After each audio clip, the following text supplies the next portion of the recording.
আমার পছন্দ যেহেতু ছোটো মাছ, তার মধ্যে একটা মাছ হলো টাকি মাছ।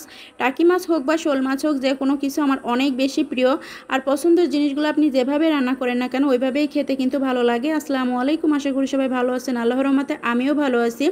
জিওল মাছ কিন্তু যে কোনো টাটকা ফ্রেশ সবজি দিয়ে রান্না করলে খেতে ভালো লাগে। গরমের দুপুরে এভাবে জিওল মাছের একটু ঝোল খাইলে কিন্তু শরীরও ভালো থাকে, সাথে সাথে তৃপ্তি করে খাওয়া যায়। আর মাছ যখন ফ্রিজে রাখা হয় তখন কিন্তু এই মাছগুলো আপনি ভেজে যদি রান্না করেন তাহলেও ভালো লাগবে। ওই যে বললাম, যে যেটা পছন্দ করে সে যে কোনোভাবে রান্না করলে তার কাছে ভালো লাগবে। আপনাদের ভাইয়া কিন্তু টাকি মাছটা একদমই পছন্দ করে না।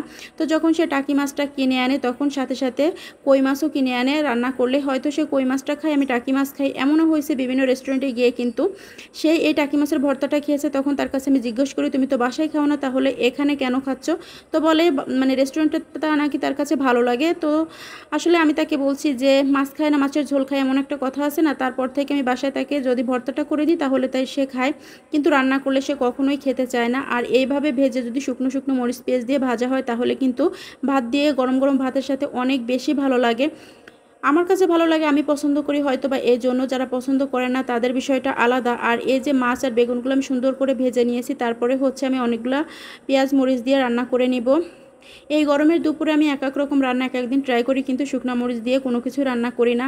এমনিতেই গরমে কিছু খেতে ভালো লাগে না, আর শুকনা মরিচের পাক তো একদমই শরীরের পক্ষে ভালো না। আমার কাছে যেটা মনে হয় ওইটাই আপনাদের কাছে বলছি। এই যে মাছগুলো এখন তুলে নিলাম, এখন হচ্ছে আমি পেঁয়াজ মরিচ দিয়ে দিব। আর ঝালটা আমি একটু বেশিই খাই, এর জন্য ঝালটা একটু বেশি দিব। কাঁচামরিচ কিন্তু খুব একটা বেশি খাইলে শরীরটা মানে খুব একটা খারাপ হয় না আমার যতটুকু জানা। আর এই কাঁচামরিচ যে খুব একটা ঝাল না, যে মেলা একটা ঝাল তা না, পরিমাণ মতোই আছে। কিন্তু আমি যেহেতু একটু বেশি খাই যার জন্য বেশি দেওয়া, আপনাদের ভয় পাওয়ার কোনো দরকার নাই। আপনারা যেমন ঝাল খেতে পছন্দ করেন ওইভাবেই দিয়ে নেবেন। এখন হচ্ছে আমি সুন্দর করে ভেজে নিব, একটু ঝোল ঝোল করব হালকা হালকা।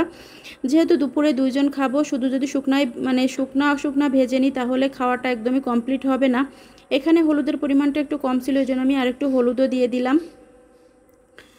তো এখন সুন্দর মতো হচ্ছে ভেজে নিব। আর রান্নার শেষে আপনাদের ভাইয়ের জন্য একটা ডিমও ভাজি করে নিব। যেহেতু এই যে মাছ আমি ভাজি করে নিচ্ছি, আমি এই দুইটা মাছ আমি একাই খাবো।